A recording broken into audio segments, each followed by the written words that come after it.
steady state training cycle where you keep the training load the same. We're talking the exact same sets, reps, hold times, progressions for an 8 to 12 week phase. Why is this something that you recommend? I once did it for a year. See, that would blow some people's minds because it's at odds with progressive overload, with weights. Pavel was on Joe Rogan, mentioned this by name, mentioned me by name, the program by name, in steady state. The healthiest way to develop your cardio is just steady state exercise. Go through the comments on the YouTube clip, and I was amazed how many weightlifters, just doing basic, squat, deadlift, bench, overhead, how strong they had gotten from doing steady state with their lifting.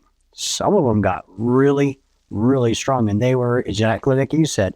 We're going to keep this a minimum of 10 to 12 weeks. Some of them started with just the bar and ended up doing some monstrous weights. It goes against everything we've been taught in terms of linear progression, because systemic fatigue, stabilization of the joints. Pavel expresses it a bit as that strength is a skill. Even after all these years, I'm not quite willing to go that far. But what we have learned, I can't quite explain it. We call it a bit of a black box, right? We drop stuff in and stuff comes out. We're really not quite sure what happens inside the black box. We just know if we do this protocol and we wait this long, we're going to get cool stuff out on the other side. A more straightforward example, deadlifts, and the protocol was 2 to 3 sets of 2 to 3 reps. I had an athlete, Heath, little guy, super strong, but little. We'll call him 112 pounds. And I start him off with 135 pounds. They get their 2 or 3 reps in with this 135, go do some more stuff, come back in another set, boom. He did that Monday, Tuesday, Thursday, Friday. And that we don't increase the reps. Now it's early in his training cycle. So Monday, Tuesday, Thursday, Friday, there were days where he's like, I'm tired. My back's tired today. Skip it. I don't care. Don't do it today. We'll do it tomorrow. At 135 for those reps in 2 sets for 12 weeks. And he's chomping at the bit. Can I do more? Can I do more? Finally, sure, dude. Go ahead. So he goes to put 10s on it. Now he's going to go, he wants to go from 135 to 155, which for someone who hasn't done steady state is a nice jump. I'm going to have a 20-pound jump. And percentage-wise, that's a big percentage of 135. And I laughed at him. I said, I won't say what I said. So all the years of being in the military and national team coach, language can be overly colorful at times. So I told he, don't waste my time with those bleep, bleep, bleep and 10s. Put 25s on. And he goes, there's no freaking way I can go from 135 to 185. I said, just shut up and put the 25s on the bar. So he puts the 25s on. He's looking at me, kind of the puppy dog eyes. I'll do it, but you're going to feel really bad when I explode and I die. And I said, yeah, whatever. Just put the damn weight on the bar. So he puts it on and he grabs the bar. And remember, only 135 for 3 months. The 185 just flies off the floor. And he does his reps and his eyes get huge. And he's like, what the? And he goes to grab more weight. He's excited. He's going for 225. I was like, slow your roll, dude. Slow your roll. I just find it fascinating how it's so at odds with progressive overload. You have to lift heavier. You've got to keep going harder and harder. But take it like this. If you do steady state stuff, you can always be perfecting your technique using a stricter tempo. Maybe you're being more explosive on the concentric. If you use the same weight, same progression, same everything, but you're manipulating that, the intent, your neurological system's going to improve, even if the load is similar. So I broke steady state into, in my mind, stages. So we have overload, load, and underload. So the overload is I have a load. It could be an exercise, could be a handstand push-up, it could be a push-up. It doesn't matter. I have an exercise for a certain number of reps that is really hard for me. We like that struggle. We like that struggle. Kind of perks us up. We like the adrenaline. And then we have to stay in that until we go to load, which is the same. It just means the rate of perceived exertion, right, is less. So what used to be really, really hard is now easier for me. And that's where most people mess up, is that once it gets easy, they immediately want to go back and increase load. Or what I want them to consider doing is you did overload, you've been in load. Now you need to stay with it until it's easy. You need to stay with it's easy so that it is just kind of like, I'm bored.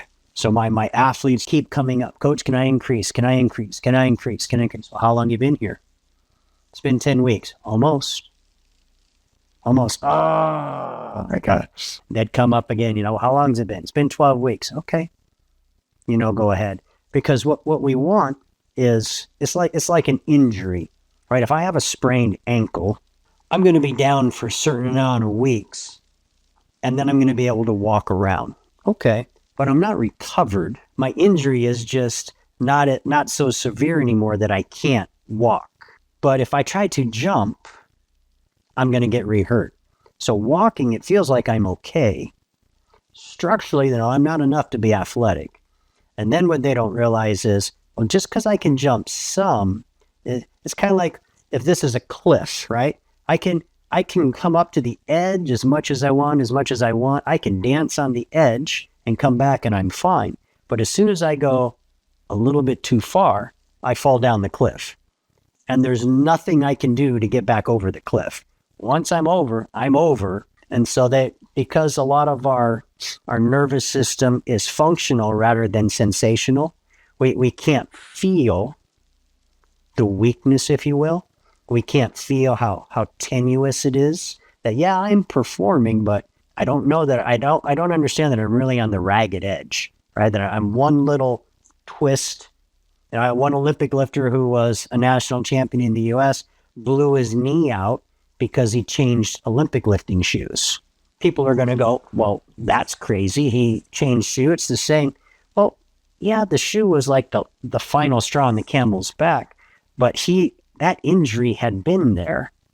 It just needed that one last little push. Or Ivankov, world champion for Russia, tore his Achilles walking across the parking lot at the Atlanta Olympics in 96. That's so often. Elite athletes in the shower, they could do all these skills, coordination, agility on the field, but then they get in the shower, they're tired, they're fatigued, they hurt themselves. Same type of thing. Because the structural damage was there. It was there. It wasn't that taking a shower is dangerous, right? It was that I was broken and I didn't know it because there wasn't enough recovery. Like the Russian team, they take off the month of August. They just go away. The general population never has an off season, never takes a break. It's always pedal to the metal. Exactly. The other advantage of that is the way to go. Steady state training cycle is the mental discipline more than the physical attributes. It's, coach, I want to progress. It's week 6. No, you got to wait till week 12. And just having that discipline to stay consistent, stay patient, be in the process. Because I'll say when I look at the average person who's doing progressive overload, it's not often progressive overload because they're chasing numbers and performance when they can't even do it. Oh, I'm going to go from 8 pull-ups to 12.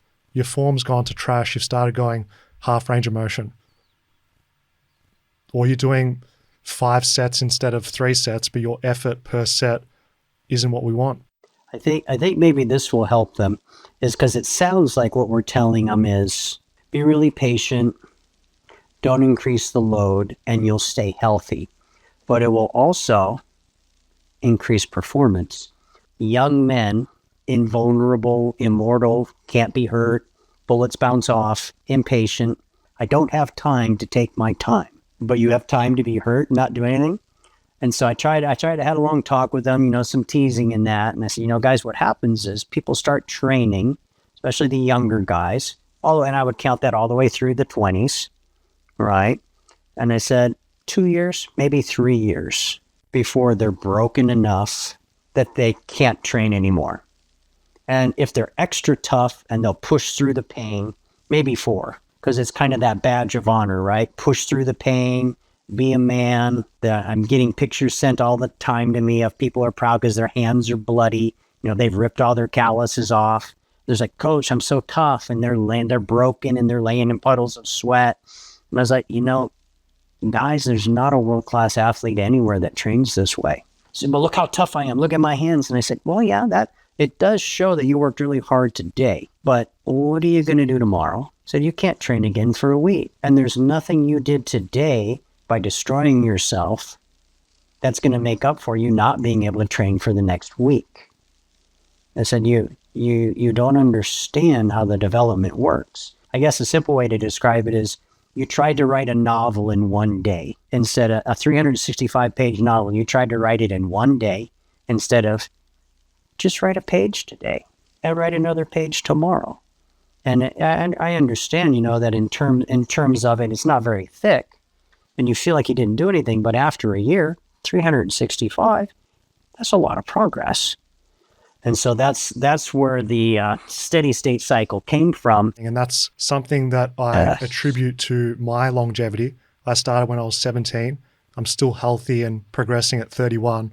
And in my early days, I was fortunate in 2010 to come across Gymnastics Bodies by this coach, Christopher Summer, who outlined the importance of how long it takes for tendons and connective tissue to adapt, and how there's this mismatch when you feel like you're strong on a planche, a front lever. You might be able to produce the force, do the movement, but there's a lag period with how your tendons adapt.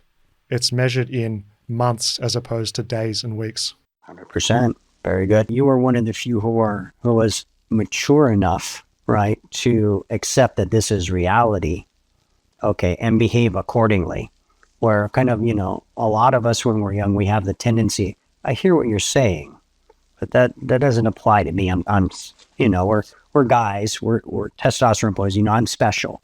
We get guys who they just want to do the strength, or they're yoga people and they just want to do the mobility, right? Or they're athletes and they want to do their skill part. They're going to do the plyometric and the centrifugal training, but they're lacking on strength or mobility. It could be both. And they don't realize how perfect the body is by itself before they start it. And so they're not careful in having a comprehensive plan. So things get out of balance. I'm so glad you mentioned that piece about being well-rounded, because that's something I'm preaching as hard as I possibly can at Fitness FAQs. I'm so glad to hear that. It's not just one domain. It's not just the body weight strength. It's not just the lifting weights. It's not just the flexibility, mobility, range of motion stuff.